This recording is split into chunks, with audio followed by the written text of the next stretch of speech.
É, moçada. Que circo que é o Barcelona, hein? Que circo. Vamos lá, como é que vocês estão, rapaziadinha do Fuclubismo? Tudo certinho? Tô vindo aqui gravar esse vídeo pra vocês, fazer um review aí da temporada europeia. Vai ser o penúltimo vídeo que eu vou gravar sobre futebol europeu essa temporada.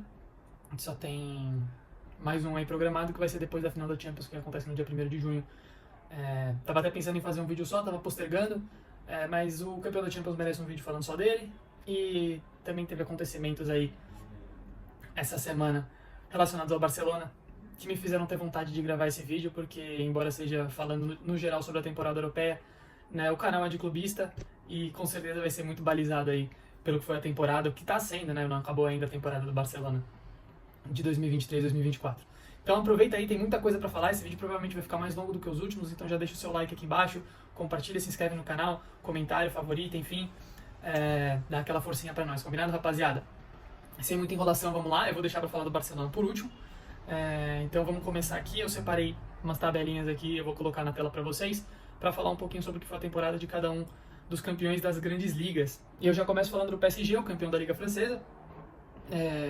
E confesso, rapaziada, falar sobre o PSG, falar sobre a Inter de Milão, campeã italiana, e até sobre o Bayer Leverkusen, sensação da temporada, eu vou ter um pouquinho mais de dificuldade porque não acompanhei tanto, principalmente PSG e Inter de Milão, tá? O PSG eu acompanhei mais na Champions League, e, enfim, algumas notícias, melhores momentos, matérias que foram feitas aí sobre o PSG durante a temporada, para dizer que não foi um grande PSG, né? A primeira e única temporada do Mbappé como grande protagonista, Luiz Henrique como técnico, finalmente um técnico decente para o PSG, deu para ver algumas facetas táticas interessantes, principalmente na Champions, em alguns momentos decisivos, contra o próprio Barcelona, mas não foi o suficiente aí para levar o PSG mais longe, né? Tem muita coisa envolvida aí, principalmente em competição eliminatória. O PSG não tem tamanho, ainda pelo menos, para aguentar esses momentos de maior pressão, maior decisão. Mas teve uma evolução muito interessante no time do PSG essa temporada, rapaziada, principalmente se comparado com as outras temporadas, embora tivesse um melhor elenco. Você via que não tinha um jogo tão apoiado, não tinha, como eu disse, facetas táticas tão interessantes quanto essa temporada com o Luiz Henrique. E vamos ver se sem o Mbappé na próxima temporada, já anunciou sua saída, falta pouco para oficializar aí ainda para o Real Madrid. Vamos ver sem o Mbappé na próxima temporada que contratações o PSG vai fazer, dinheiro tem, né? Provavelmente vai manter o Luiz Henrique, que tem mais um ano de contrato. Então pode ser que o time do PSG seja um futebol coletivo mais interessante na próxima temporada, um clube coletivamente mais forte. Foi campeão do francês, não tem mais como buscar, tá com 76 pontos no momento. O PSG só pode perder a Liga Francesa, né, rapaziada? Ele já começa campeão, então qualquer coisa diferente disso é um desastre. Não houve esse desastre essa temporada, PSG campeão francês. Vamos falar um pouco sobre a Inter de Milão. E rapaziada, que temporada da Inter de Milão, tá? Pelo futebol apresentado, pelas sensações, um time até melhor do que o que chegou na final da Champions League temporada passada. Joga um futebol mais vistoso, também apresentando evoluções no ponto de vista tático aí, e até alguns jogadores com desempenho individual muito interessante, principalmente o Lautaro Martinez, que eu tenho uma relação aí até um pouco clubista com ele, assim, de raiva, porque ele desempenha muito mal na seleção da Argentina, embora fosse o artilheiro da era Scaloni até um pouco tempo atrás. Mas enfim, campeã com muita diferença, 19 pontos de diferença até o momento, tem a rodada do final de semana, mas campeã com 93 pontos aí no momento da Liga Italiana, um puta desempenho aí da Inter, e com certeza disparado o time que eu menos vi, mas pelo que vi e pelo que pude acompanhar aí nos vídeos de companheiros aqui do YouTube e melhores momentos, enfim, alguns jogos que assisti, uma Inter de Milão muito mais sólida do que na última temporada. Boa evolução aí da Inter de Milão, combinando no título do campeonato italiano, como vocês viram aí no relance da tabela que eu deixei na tela. Beleza, rapaziada? Próximo que tem pra falar, Bayer Leverkusen, a sensação da temporada, campeão invicto do campeonato alemão com 90 pontos. O campeonato alemão tem menos times, então a pontuação que dá pra você fazer é menor. Finalizou a temporada com 34 jogos, 28 vitórias, 6 empates, nenhuma derrota, rapaziada. 89 gols marcados, a média aí muito superior a 2 gols por jogo, quase 3, e 24 gols sofridos. Que temporada do Bayer Leverkusen, que poderia conquistar a tríplice coroa perfeita aí. Essa semana teve a final da Europa League e acabou sendo amassado pelo Atalanta. A gente sabia que a derrota ia vir uma hora ou outra, né, rapaziada? Ninguém fica tanto tempo invicto assim. Mas de que forma e quando veio não foi um bom momento pro Leverkusen. Mas pelo que foi a temporada, primeira temporada do Xabi Alonso como primeiro técnico num clube de elite, não de primeira tabela do futebol europeu, mas um clube de elite, primeira divisão do futebol alemão, e o Bayer Leverkusen tem lá a sua história, leva ao título invicto aí do campeonato alemão, algo que nem o Bayern de Munique nos últimos anos aí de ampla dominância conseguiu, nem com super times do Jupp Heynckes, do Hans Flick, e vou voltar nesse nome logo mais, conseguiram aí ser campeão do alemão invicto, e o Bayer Leverkusen conseguiu essa façanha. Ainda tem a Copa também da Alemanha, que vai disputar a final, provavelmente vai ser campeão contra um time de divisões mais baixas, mas não vai conquistar a tríplice coroa e não vai finalizar a temporada invicto, infelizmente aí, para quem estava torcendo para isso, pro Bayer Leverkusen, mas uma temporada histórica do clube alemão. Perfeito, rapaziada? Agora vamos falar sobre o Manchester City e Pep Guardiola. Menos sobre o City, mais sobre o Guardiola, rapaziada. O City campeão da Liga Inglesa não é uma novidade, desde que o Guardiola chegou, nos últimos anos, né? Desde que o Guardiola chegou, são 8 temporadas aí em 6 títulos. Ele não ganhou na primeira, foi terceiro colocado, o campeão foi o Chelsea do Antônio Conte, e não ganhou aquela do Liverpool, acho que de 98 pontos do Klopp, o título do Klopp aí da Premier League. E as outras 6 temporadas que o Guardiola disputou, foi campeão, e dessa vez 4 vezes seguidas, né? Pela primeira vez na história, não da Premier League, mas do campeonato inglês, né? O futebol mais antigo, onde começou, desde 1800 e alguma coisa aí, finalzinho dos anos 1800, que se joga futebol na Inglaterra. Nunca houve um campeão 4 vezes seguidas, 4 anos seguidos, e o City conseguiu essa façanha. E quem conseguiu essa façanha foi o Guardiola, rapaziada.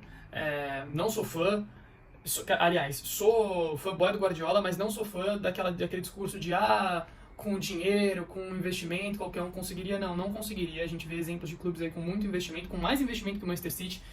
Desde que o Guardiola assumiu o City, United, Chelsea, e Liverpool e Arsenal investiram mais dinheiro, né, em números, do que o City. E mesmo assim não tiveram o mesmo sucesso nem de longe.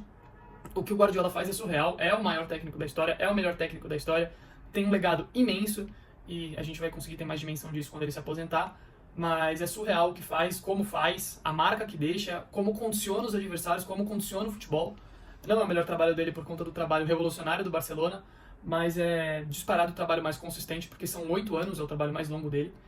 São 8 anos no comando do Manchester City, com 6 títulos de Premier League, 4 seguidos, é surreal, assim, o nível de futebol apresentado, o nível de dominância, mesmo não ganhando a Champions League, e a Champions, rapaziada, não pode, né, isso daí é algo que a gente tem que, quem acompanha mais, tem mais entendimento de futebol, precisa difundir essa ideia de que a Champions não pode ser um balizador de sucesso, né, não dá pra falar que a passagem do Pep Guardiola no Bayern de Munique foi ruim porque ele não ganhou a Champions League, porque o Bayern de Munique em algum momento praticou o melhor futebol do mundo quando o Guardiola era técnico, foi o time mais temido, era um time muito difícil de ser batido.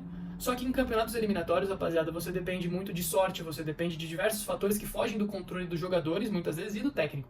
Principalmente do técnico, porque ele não entra em campo, ele não finaliza, né? Ele não defende. Então, assim, todas essas questões não podem ser deixadas de lado. Então, a Champions League, vencer a Champions League não pode ser um balizador de sucesso. A gente tem isso na cabeça por conta do Real Madrid, que é um caso à parte. O Real Madrid é o maior clube do mundo e tem uma razão para isso. Então, assim, o Real Madrid não precisa estar fazendo uma temporada fantástica para ganhar a Champions League. E deixou a gente muito mal acostumado. Então, um trabalho não pode ser medido por campeonatos eliminatórios e sim por campeonatos de pontos corridos, porque é o campeonato que exige mais consistência, é o campeonato que exige que você esteja bem, que você tenha um trabalho contínuo, porque são 38 rodadas, ele se estende durante o ano. Geralmente, cara, 95% das vezes, o campeão de um campeonato de pontos corridos vai ser o melhor time. Não abre tanta margem pro azarão, o campeonato de pontos corridos, porque diz muito sobre trabalho, diz muito sobre consistência, sobre elenco, e diversos outros fatores aí que um técnico e um clube em si tem que lidar durante uma temporada. Então, tiro meu chapéu pro Guardiola, a gente tem que ser muito grato por estar vivendo a era Guardiola, porque é um revolucionário, o maior da história aí, e obviamente o maior que eu vi. Então, surreal, assim, rapaziada. Sem contar o nível de excelência que ele exige, né, porque o Manchester City foi campeão da Premier League com 91 pontos, teve outra temporada com o Manchester City que o Liverpool fez 97 pontos, rapaziada. E não foi campeão. Vocês têm noção de que o Liverpool fez 97 pontos num campeonato de pontos corridos de 38 rodadas, em que dá pra você fazer 114. O Liverpool fez 97. E não foi campeão. O Liverpool não foi campeão com 97 pontos porque o Manchester City fez 98. Então, assim, a média de pontos do Guardiola, se eu não me engano, é de 89 ou 90 pontos. Eu não tenho essa conta de cabeça assim, mas é uma média muito alta, rapaziada. Muito alta, muito alta. É muito fora da curva, o Arsenal, por vocês terem uma ideia, que brigou com o City esse ano até o final pelo título, terminou a temporada com 89 pontos, 2 pontos a menos que o Guardiola, fez mais pontos do que o Arsenal dos invictos. O Arsenal de 2003 e 2004, com o Thierry Henry, aquele time imortal dos invictos que foi campeão da Premier League sem perder nenhum jogo, ganhando a Taça Dourada da Premier League, não fez tantos pontos quanto o Arsenal do Arteta essa temporada. E não foi campeão. Isso é Pep Guardiola, rapaziada. É surreal. Então, aproveitem aí e tem que parabenizar o homem, porque o cara é fudido, rapaziada. E bom, vamos falar do Campeonato Espanhol. Real Madrid campeão da La Liga com 94 pontos, Barcelona vice-colocado com 82, ainda tem mais uma rodada do Campeonato Espanhol, então o Real Madrid pode chegar a 97, o Barcelona 85. Girona ainda é grande surpresa aí na Espanha essa temporada. Manteve seu fôlego, né? Muita gente falando de fogo de palha e tal, não, manteve o fôlego, termina em terceiro com 78 pontos, não pode ser ultrapassado pelo Atlético de Madrid, vai para a Champions League na próxima temporada, que vai ser uma Champions League interessante, com um novo formato pela primeira vez aí. Depois daqui mais pra frente no canal a gente vai falar um pouquinho mais, né? A temporada se encerra agora dia 1º de junho e vai retornar a próxima temporada dia 1º de agosto. A gente vai fazer um videozinho explicando como que vai funcionar a Champions League, o formato da Champions League para a próxima temporada. Real Madrid campeão, ótima temporada do Real Madrid. Teve que lidar desde o começo da temporada com desfalques muito importantes, como Courtois, que quando se machucou era o melhor goleiro do mundo. Militão vinha também num nível muito alto, e entre outros desfalques pontuais aí teve em algum momento o Alaba, o próprio Bellingham, Vinícius Júnior saiu da temporada por um bom tempo, 2 vezes. Então, assim, e perdeu o Benzema, Modric e Kroos já não jogando juntos mais por conta da idade. Então, assim, o Ancelotti teve muitos problemas e apresentou ótimas soluções. O Real Madrid desse ano jogou um futebol até melhor do que o futebol do ano passado, quando tinha um elenco melhor e mais jogadores à disposição. Então, também se tirar o chapéu, o trabalho do Ancelotti pode combinar aí com o título da Champions League mais uma vez aí pro Real Madrid. Sensacional. E, bom, rapaziada, agora vamos falar do circo que é o Futebol Clube Barcelona, né? Muito difícil falar sobre isso sem perder a linha, mas vamos lá. É surreal o que acontece no Barcelona, né, rapaziada? E não vou dizer por desempenho, tá? Eu não tô infeliz com o desempenho do Barcelona, que foi campeão da La Liga na última temporada, com 10 pontos de vantagem sobre esse Real Madrid espetacular do Ancelotti. No momento em que o clube tá passando por reconstrução, no momento em que não tá podendo contratar, tá tendo que driblar diversos fatores aí para conseguir fazer contratações. A janela de verão do Barcelona, de verão não, a janela de verão do Barcelona da última temporada, para essa temporada o Barcelona fez uma contratação, antecipou a contratação do Vitor Roque, que era para chegar no meio do ano, chegou em janeiro, e fez uma contratação que foi o Oriol Romeu, 3 milhões de euros gastou o Barcelona para essa temporada. Então, assim, é um momento difícil do clube, é um momento de maior crise financeira por conta de péssimas administrações de presidentes aqui, eu não vou ficar citando, mas é o que segue, né? Com a eleição do Laporta como presidente do Barcelona, que foi presidente num momento de muito sucesso durante a era Ronaldinho e o início da era Guardiola, era Messi. Então, por conta desse passado do Laporta, ele foi eleito novamente aí presidente, na esperança de reconstruir o Barcelona, e de certa forma ele conseguiu do ponto de vista financeiro. Ele pegou o Barcelona à beira da falência, o Barcelona esteve ameaçado a falir, a fechar as portas, a deixar de existir. De fato, isso foi real, foi uma ameaça real ao Barcelona em dado momento, e o Laporta conseguiu, através de alavancas, as famosas paletas, né, e vendas, de direito de transmissão, de ativos muito bons do clube, a própria Barça TV, enfim, diversas... Cara, não tem nem nome, né? O que o Laporta fez realmente, do ponto de vista financeiro, foi algo assim muito, muito admirável. E o Barcelona se encontra numa situação melhor, ainda não é uma situação de 1 para 1, né? Como dizem no fair play financeiro ali da Espanha, então o Barcelona ainda não pode contratar, não tem margem para inscrever jogadores, então precisa vender e se livrar de salário para poder inscrever jogadores e contratar. Então a janela de verão do Barcelona também não tende a ser empolgante, ainda vai um tempo aí para endireitar as finanças do clube. Para vocês terem uma ideia do momento difícil que o Barcelona vinha e vem passando, e era algo que refletia obviamente no esportivo, e já vinha de algumas temporadas de desastre, com o clube muito fraco, com o Messi praticamente carregando o Barcelona aí nas últimas 3 temporadas dele no clube nas costas, sozinho, bons jogadores, lendas do clube, mas que já não estavam mais desempenhando, como Piqué, Suárez, Alba. Não vou nem falar do Busquets, porque o Busquets, enquanto esteve aqui, rendeu, e essa temporada a gente percebeu a diferença que ele faz e fez. Eu sabia disso, alguns torcedores não deram esse valor pro Busquets, mas era surreal a importância que ele tinha, e foi muito sentido essa temporada. Então, assim, já era algo que vinha refletindo no esportivo, e culminou com a demissão do Koeman, já sobre o comando do Laporta, né? E a forma como o Koeman foi demitido foi vergonhosa. O Koeman é uma lenda do Barcelona, deu o primeiro título da história do Barcelona de Champions League naquele gol de falta. Então, assim, foi vergonhoso como foi demitido, como foi conduzido, tratou muito mal o Ronald Koeman. Antes disso, o Laporta usou para ser eleito, foi uma das bandeiras do Laporta, tá? Que isso fique bem claro aqui. Foi uma das bandeiras do Laporta para conseguir votos e ser eleito presidente do Barcelona, a permanência do Messi. Ele afirmou categoricamente que conseguiria manter o Messi, que conseguiria renovar o contrato do Messi e inscrever no teto salarial de La Liga, porque o Messi, em dado momento, queria sair do Barcelona, por conta da má administração do Bartomeu, todo mundo ficou desesperado nessa situação, conseguiram depor o presidente, fizeram uma moção de censura e foi impeachmentado o Bartomeu. Foi eleito Laporta, e o Messi, depois daquela última temporada melancólica dele, tinha gana de ficar, ele queria ficar, já estava assinado o contrato de renovação, e o Barcelona perdeu a possibilidade de manter o Messi e ele encerrar a carreira, que era o desejo dele no Barcelona, porque não conseguiu.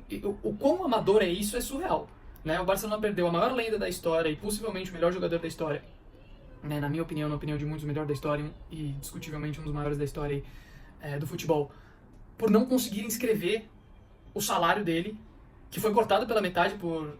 O jogador ele não pode abrir mão de 51% do salário de acordo com as regras da La Liga. Tá? A Liga Espanhola não permite que o jogador corte abruptamente 50% mais um do salário dele. O Messi reduziu 50% do salário, da forma abrupta que a lei permitia, e mesmo assim o Barcelona não conseguiu inscrever. E era uma promessa, né, de eleição do presidente Laporta, que teve aquela imagem ridícula dele abraçando o manequim com a camisa escrito Messi, enfim, fazendo disso para se promover, usando disso uma imagem para se promover, para ganhar votos, conseguiu os votos, não conseguiu manter o Messi, saiu como saiu. Então Messi e Koeman, duas lendas machucadíssimas pelo tratamento que receberam aí do presidente Laporta nas suas saídas, que fala que vai fazer uma homenagem pro Messi, estátua e jogo de despedida, e até agora nada também. Tudo bem que o Messi tá lá tá colocando sua carreira em prática, tá seguindo a carreira lá nos Estados Unidos, muito feliz. E lógico que isso tem que ser alinhado, mas você não vê uma movimentação nesse sentido, né? Você não vê já algumas entrevistas só falando que tá aberto a conversar com o pai do Messi e tal, e nada mais, né? Eventualmente isso vai acontecer, óbvio que vai, mas pela forma como tudo aconteceu, eu esperava mais dele, e fica aqui já meu desabafo sobre a questão do Messi, mas não é esse o foco do vídeo. O foco do vídeo é falar sobre a temporada europeia, o Messi não está mais no Barcelona, então vamos falar de Xavi, né? Hoje, dia 24 de maio, o Barcelona anunciou a demissão do Xavi do cargo, depois de 2 anos e meio como treinador do clube. E um mês depois de ter anunciado que o Xavi ficaria no clube. Porque aconteceu da seguinte maneira, rapaziada. O Xavi veio pro Barcelona pagando do próprio bolso, o Xavi tirou dinheiro do próprio bolso dele e pagou a multa rescisória do Al-Sadd, porque o Barcelona não tinha dinheiro para pagar a multa rescisória do Xavi no Al-Sadd para poder trazer ele para cá. Então o Xavi tirou dinheiro do próprio bolso, pagou, quebrou o contrato e veio pro Barcelona, cobrando 30% a menos do que cobrava o Koeman como técnico, porque a situação do Barcelona era difícil. Pegou o Barcelona com um aproveitamento de 51% de pontos na Liga, em 9º colocado. Colocou o Barcelona em segundo, o Barcelona foi para a Champions League. Na segunda temporada foi campeão da Supercopa da Espanha, jogando um futebol de sonho contra o Real Madrid, humilhando o Real Madrid na final, aliás, da Supercopa da Espanha, 3-1. Ganhou os 2 jogos contra o Real Madrid na La Liga, 4-0 no Santiago Bernabéu e 2-1 no Camp Nou, e foi o campeão da La Liga com 10 pontos de diferença. Essa foi a segunda temporada, a primeira temporada completa do Xavi como técnico do Barcelona, e a segunda dele ao todo, né? Primeira e meia, vai, pra falar. E essa temporada em que chegou às quartas de final da Champions League foi eliminado como foi, por conta de uma expulsão infantil do Araújo. Foi segundo no Campeonato Espanhol. E, enfim, foi demitido o Xavi. Em janeiro ele tinha anunciado... Aliás, vamos voltar um pouquinho mais. Em setembro do ano passado, em setembro de 2023, o Barcelona renova o contrato do Xavi por mais um ano, até o final de 2026, que inspirava em 25. O Barcelona renova e fala, nós acreditamos no projeto vencedor, ganhou 2 títulos na última temporada, jogando um bom futebol, olha de onde veio, para onde estamos, confiamos no Xavi, vamos renovar por mais um ano, estamos muito satisfeitos. Depois disso, instaurou-se turbulência no Barcelona. Em janeiro, depois de perder por 5-3 para o Villarreal em casa, o Xavi anuncia que vai deixar o cargo no final da temporada. Depois de 1º de junho, não serei mais treinador do Barcelona, entendo que o clube precisa de uma mudança, não estamos conseguindo render, não quero ser um problema, anuncio minha demissão e deixo de ser técnico do Barcelona no dia 1º de junho. E depois desse anúncio, teve uma fala do Laporta dizendo que se fosse qualquer outro, seria demitido no momento que fez esse anúncio. Por ser o Xavi, ele ia tolerar e deixar ele terminar a temporada, mas que ainda era a escolha dele como técnico, que ia tentar tratar de convencê-lo durante esse resto de temporada a permanecer no cargo, porque eles acreditavam no projeto para presente e futuro do Xavi, que era o único treinador, o treinador ideal para o Barcelona e blá blá blá. O Laporta tem esses ataques de testosterona, né? Ele precisa se provar, ele precisa provar que ele é macho. Então, ele tem dessas de, só vou deixar, mas na próxima não deixo, ele tem muito dessas, né? E a demissão do Xavi, no dia de hoje, vem de mais um ataque de testosterona do Laporta.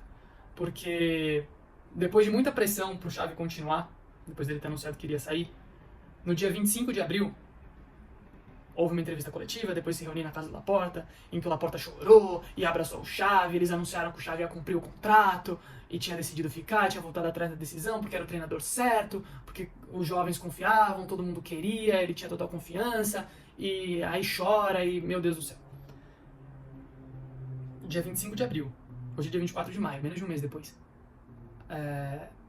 Passou-se uma semana e meia, na verdade, de uma entrevista coletiva em que o Xavi disse que era muito difícil competir a nível de Real Madrid, Bayern de Munique e Manchester City pela realidade que o Barcelona vinha passando.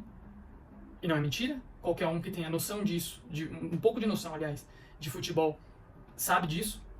A realidade do Barcelona não permite que ele compita, aliás, que ele compita não, que ele consiga bater de frente com esses clubes, mas veio sendo competitivo, como já citei, e é o que o Barça pode fazer. E esse é o discurso do Xavi, e todo torcedor mais coerente do Barcelona sabe disso. Então o Xavi não falou nada mais que a verdade. Nem em nenhum momento ele falou que não ia tentar, que não dava, ele só disse que era muito difícil competir do jeito que as coisas estavam no Barcelona, mas que eles iam fazer o possível, que ele tinha muita gana de na próxima temporada elevar ainda mais o nível do futebol do clube e chegar ainda mais longe, conquistar títulos e tudo mais. Não pegou bem essa declaração, pelo menos pro Laporta, porque ninguém tinha visto problema, até o Laporta vê problema, então ele sentiu isso como uma afronta à venda de ilusão que ele faz como presidente, como vendeu a ilusão de que iria manter o Messi no clube para ser eleito, como vendeu a ilusão e vende a ilusão de que o Barcelona está bem, de que está tudo ótimo, de que vamos conseguir fazer contratação, e não vamos, porque não tem como, é financeiramente impossível. Então assim, é um mandato pautado em vender ilusões ao torcedor e aos mais leigos comprarem, e alguém fazer isso, ou aliás, afrontar isso como fez o Xavi, e de forma inocente, o Xavi não fez para bater de frente com o Laporta, ele só foi honesto a uma pergunta que fizeram para ele na entrevista coletiva, que aliás, foram entrevistas coletivas enviesadas a temporada inteira, fala-se muito de madridismo sociológico na Espanha, e de certa forma é realidade, né? Teve muito ataque, não entendi o porquê de tantas críticas e tanto ataque ao Xavi durante a temporada, que foi o que levou ele a saturar, a ter esse meio que esse burnout que ele teve aí, e cara, é surreal que isso tenha tomado tanta dimensão, né? E aí os caras ficam fazendo perguntas capciosas nas entrevistas para tentar complicar a situação do treinador. Nenhuma outra entrevista tem isso. Apagou aqui a tela da televisão, então mudou. Peraí, vou mexer aqui. Pronto. Nenhuma outra entrevista coletiva tem isso, mas na do Barcelona tem. E o Guardiola saiu do clube falando isso, extremamente desgastado. Ele saiu depois de 4 anos falando que ele não aguentava mais, que ele precisava de um ano sabático. E de fato tirou esse ano sabático e saiu. O Luis Henrique é a mesma coisa. Então o entorno do Barcelona é muito complicado, por isso que dizem que é o clube mais difícil do mundo. E de certa forma a gente percebe que é verdade, o desgaste é muito grande, as lendas são maltratadas, como estão sendo. O Xavi discutivelmente aí top 5 maiores da história do Barça. Acho que só fica, na minha opinião, fica atrás apenas de Messi e Cruyff.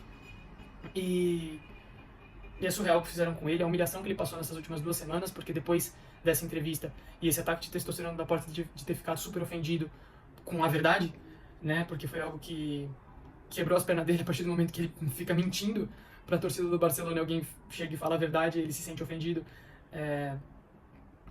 Ele começou a correr atrás e fica nessa de não posso te atender, não vou falar com ninguém, tô passando mal, então não conseguiu marcar reunião com o Xavi ficou nesse limbo e filtrando-se notícias dentro do clube. Insatisfação da diretoria, o Deco e os diretores esportivos do Barcelona estão se reunindo com o Hans Flick e estão pensando na demissão, e o Laporta vai demitir o Xavi, o Laporta está insatisfeito. Menos de um mês depois de ter chorado numa entrevista falando que era o treinador dele, o Laporta vem, depois de 2 semanas deixando o Xavi no limbo, sem atender os chamados, sem conseguir marcar reunião, sem falar com o Xavi. Ele vem hoje e demite o técnico por conta dessa declaração. O Xavi não foi demitido por desempenho, que aí dá pra você debater, você pode ficar insatisfeito com o desempenho existir. Não, ele foi demitido por uma declaração. Menos de um mês depois de ter sido ratificado como técnico do Barcelona. A humilhação que o Xavi passou não é pra qualquer um. Ele fez um post de despedida no Instagram, assim, de um senhor. É difícil saber como uma pessoa que passou pelo que ele passou nessa temporada, especialmente nessas últimas 2 semanas, tenha a sobriedade de não misturar as pessoas que comandam a instituição Barcelona com o clube Barcelona. E aparentemente ele, o Messi, enfim, outras lendas do clube que foram destratadas, sabem dissociar muito bem, sabem que as pessoas são passageiras, mas o clube não, e uma vez que essas pessoas que estão prejudicando e vêm prejudicando nos últimos anos o Barcelona saiam, o clube vai continuar. E eu acho que é nisso que eles apostam, porque é muito difícil você ter a frieza de no momento que você está passando por uma situação dessa, você não mistura as coisas, e aparentemente ele não misturou, o que é muito bom pro barcelonismo em si, mas é muito triste porque a gente, que teve tantas alegrias aí pelo Xavi, tanto como jogador como técnico, veja ele passar por isso, que é surreal. O que o Laporta fez, pra mim, na minha forma de ver, é digno de moção de censura, é digno de ser deposto, é injusto, é traição e é de um amadorismo e de uma humilhação surreal. Então fica aí meu desabafo no final do vídeo aí sobre essa questão do Barcelona. Fechou, rapaziada? No mais é isso, temporada europeia revisada. Esse foi o penúltimo vídeo falando sobre o futebol europeu, como eu comentei no começo. Vou fazer mais um videozinho depois da final da Champions, tá? Pra falar sobre o campeão e sobre a temporada do campeão. E depois uma pausa aí sobre futebol europeu, voltando só no dia 1º de agosto. A gente vem aqui e fala sobre especulações, né? Transferências, janela sempre muito boa, muito bons nomes, movimentações, enfim. O próprio Barcelona aí com a contratação do Hans Flick, vamos ver o que vai dar. Fez um bom trabalho no Bayern, na Alemanha nem tanto, mas vai ser uma mudança interessante aí pra ver como que vai ser o Barcelona do Hans Flick. Fechou, rapaziada? Então, no mais aí a gente volta com outros vídeos de outros temas também. Esses aí não vão parar, porque o futebol brasileiro continua, o futebol nacional continua, nossos shorts continuam também, a gente está com um espaçamento maior entre os vídeos, porque a gente está se dedicando aí a fazer conteúdo, a projetar conteúdo e construir o clube, né? A gente anunciou num short aí que a gente está fazendo um clube para disputar o campeonato de futsal no final do ano, então a gente está dedicando muito do nosso tempo para fazer isso acontecer e por isso os vídeos estão mais espaçados. Mas a gente volta assim, não vamos deixar de postar não, viu, rapaziada? Futebol europeu, mais um vídeo essa temporada, depois apenas especulações aí, vídeos curtinhos sobre transferências e movimentação de mercado e conteúdo mesmo a partir do dia 1º de agosto. Os outros a gente vai continuar postando normalmente. Fechou, rapaziada? Só dando esse aviso aí pra vocês. De novo, se você chegou até aqui, vídeo longo dessa vez, cheio de desabafo, deixa seu like, se inscreve no canal se você ainda não é inscrito, deixa seu comentário, fala o que você achou, compartilha com a rapaziada, segue a gente nas redes sociais, @FullClubismoFC, TikTok e Instagram, além daqui do YouTube, claro. E tamo junto, até a próxima. Um abraço.